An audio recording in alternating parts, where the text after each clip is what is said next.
तेज प्रताप यादव बाबा बागेश्वर को रोकने के लिए क्या करते हैं और बागेश्वर बाबा कैसे अपने विरोधियों की ठठरी बांधते हैं।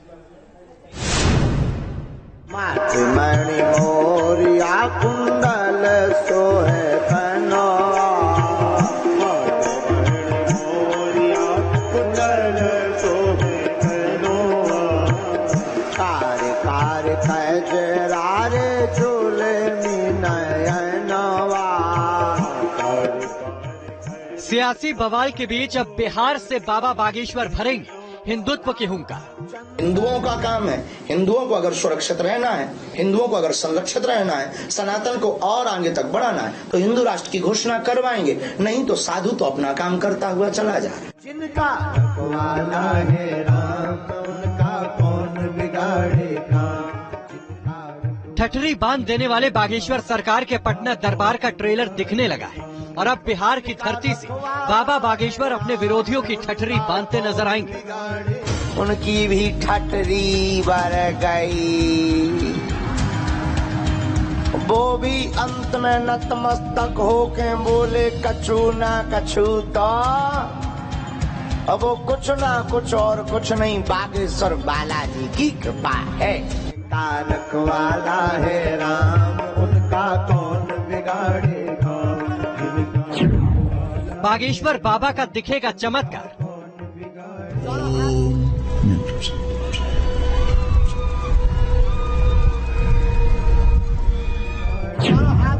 पटना में सज गया दिव्य दरबार।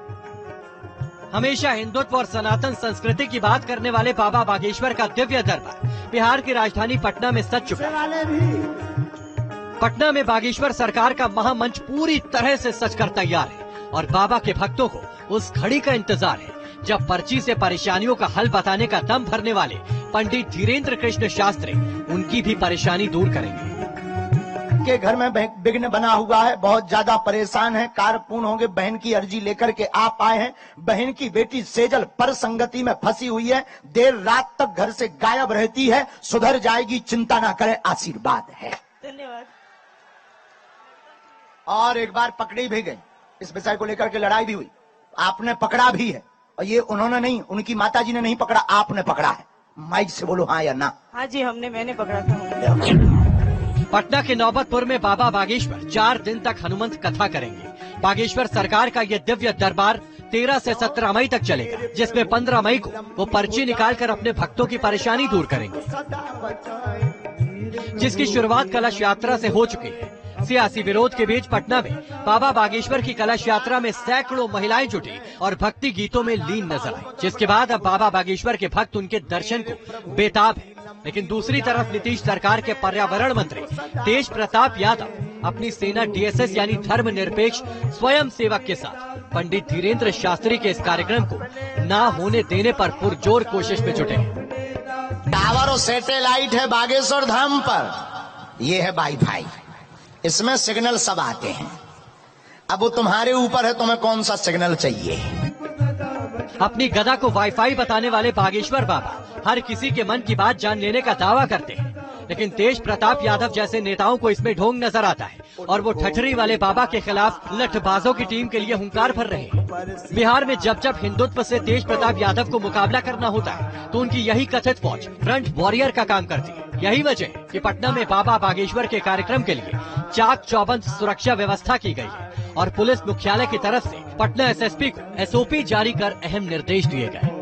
वहाँ पर सुरक्षा के और विधि व्यवस्था के जो भी उपाय हैं, आयोजकों को गाइडेंस देना, आयोजकों की टीम बनाना, आयोजकों के साथ लाइजन करना, आयोजकों के अलावा अपनी पुलिस बल की व्यवस्था करना, ये सारा काम जिला प्रशासन की टीम करती है और उसमें जो स्थानीय लेवल के पदाधिकारी हैं वो आकलन करते हैं और इस मामले में भी वो कार्रवाई करते हैं। हम लोग सभी हमारे पास में जो अवयव हैं सुरक्षा के, जो भी कंपोनेंट हैं, सारे कंपोनेंट्स हम लोग यूज कर रहे हैं।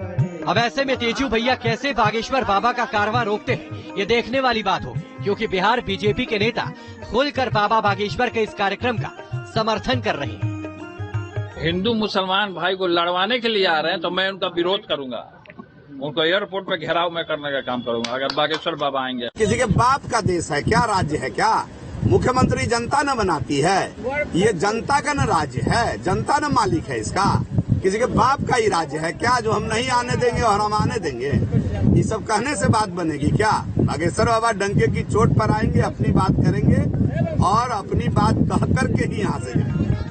बागेश्वर बाबा के कार्यक्रम को लेकर बिहार में सियासत चरम पर है। आरजेडी और बीजेपी के नेता अपने अपने फायदे के हिसाब से बागेश्वर सरकार के पटना वाले दिव्य दरबार को देख रहे हैं, लेकिन बाबा बागेश्वर के भक्त तो बस बाबा की एक झलक पाने को बेताब है। पंडित धीरेन्द्र कृष्ण शास्त्री के एक भक्त ने तो बेहद अनोखे अंदाज में उनका स्वागत किया है। छपरा के सैंड आर्टिस्ट अशोक कुमार ने रेत से न सिर्फ बागेश्वर बाबा की एक खूबसूरत तस्वीर बना डाली, बल्कि उसके साथ वेलकम टू बिहार लिखकर बागेश्वर बाबा का बिहार की धरती पर स्वागत कर रहे हैं। वहीं कई भक्त अपने गाने के जरिए बागेश्वर सरकार का बिहार में वेलकम करते नजर आए। अरे धूल माटी लागे दिहाना भैया बागेश्वर बाबा जी के पाँव में, अरे धूल माटी लागे दिहाना भैया बागेश्वर बाबा जी के पाँव में। स्वागत बा बागेश्वर बाबा के, अरे स्वागत बा बागेश्वर बाबा के, नौबतपुर के गांव में स्वागत बा बागेश्वर बाबा के। रामचरितमानस के बालकांड की एक चौपाई जाकी रही भावना जैसे, प्रभु मूरत दिखतिन तैसे। बिहार में बागेश्वर बाबा के साथ भी कुछ ऐसा ही नजर आता है। वैसे ये पहली बार नहीं हुआ जब बागेश्वर बाबा के किसी दौरे का विरोध किया गया। इससे पहले महाराष्ट्र में भी कुछ इसी तरह से पंडित धीरेन्द्र कृष्ण शास्त्री के विरोधियों ने उनके दिव्य दरबार में खलल डालने की कोशिश की थी, लेकिन बागेश्वर सरकार इससे रुके नहीं, बल्कि तमाम सियासी विरोध के बावजूद महाराष्ट्र में भी हिंदुत्व का झंडा उठाए रखा। और बागेश्वर बाबा का यही अंदाज उनके विरोधियों को क्लीन बोल्ड कर देता है। हिंदू राष्ट्र में मुस्लिम समाज का स्थान क्या और कहां रहेगा गुरुजी? हमारे हिंदू राष्ट्र की कल्पना में भारत का मुसलमान जहां अब है वहीं रहेगा। भारत हिंदू राष्ट्र की कल्पना में जिस प्रकार पाकिस्तान में हिंदू रहते हैं, उसी प्रकार भारत में मुसलमान भी रहेंगे। हमारे भारत हिंदू राष्ट्र की कल्पना में किसी भी पंथ को भारत छोड़ने की आवश्यकता नहीं है। हिंदू राष्ट्र का मतलब कोई एक मजहब की बात, किसी एक धर्म की बात होती नहीं। हिंदू राष्ट्र मतलब सनातन, सनातन मतलब सबका घर। उनके होवे पूरन काम, जिनके सिर पर सीताराम। बागेश्वर बाबा अपने हर मंच से हिंदू राष्ट्र के ताल ठोकते हैं। वो खुलकर हिंदू और हिंदुत्व की बातें करते हैं और हर पार्टी के नेता उनके दरबार में हाजिरी लगाते भी नजर आते हैं। वहीं पंडित धीरेन्द्र कृष्ण शास्त्री खुद भी बार बार ये कहते नजर आते हैं कि उनका राजनीति से कोई लेना देना नहीं है और वो सबके और सिर्फ अध्यात्म और सनातन तक खुद को सीमित रखना चाहते हैं। लेकिन हम सबके, जो भी हमारे पास आएगा, हम सबका स्वागत करेंगे। ना तो हम किसी पार्टी के हैं, ना हम किसी के फिक्स एजेंडे के हैं। हमारे लिए सभी सम्मानीय हैं और ना हम कोई धांधली फैलाते हैं, ना हम कोई वैमनस्यता फैलाते हैं। हम केवल अपने पंथ, अपने धर्म, सनातनी हिंदुओं की एकता की बात करते हैं और अपनी एकता की बात करना हमें लगता कि गुनाह नहीं है और अपने इष्ट का प्रचार करना संविधान में भी है। अगर कोई विरोध कर रहा, हम भगवान से प्रार्थना करेंगे, भगवान सब पर कृपा करें। हमारे भी वो अपने हैं जो विरोध कर रहे हैं, जो हमारे साथ हैं वो भी अपने हैं।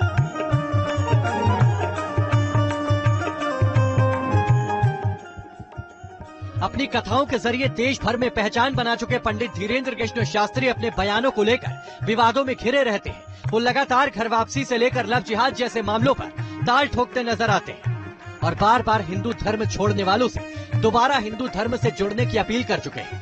यही वजह है कि बिहार में मुस्लिम वोट बैंक पर पकड़ रखने वाली पार्टियां आरजेडी और जेडीयू के नेताओं को बिहार में बागेश्वर बाबा का दिव्य दरबार रास नहीं आ रहा है। कथा सुनो और पाव प्रसादी, किस्मत के सब ताले खोलो, किस्मत के सब ताले खोलो, किस्मत के सब ताले खोलो। कथा सुनो और बातें बोलो। हिंदू जागने लगे हैं, धर्म विरोधी भागने लगे हैं और ये आग बुझने ना पावे। हम जरूर चले जाएं, जरूरी नहीं है कि दोबारा आ पाए, शरीर है। और भारत के लोगों से भी हम कहेंगे, दुनिया लोग लगे हुए हैं उनका काम है।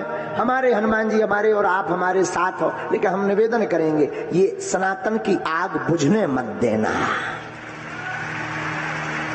इसको जलाए रखना।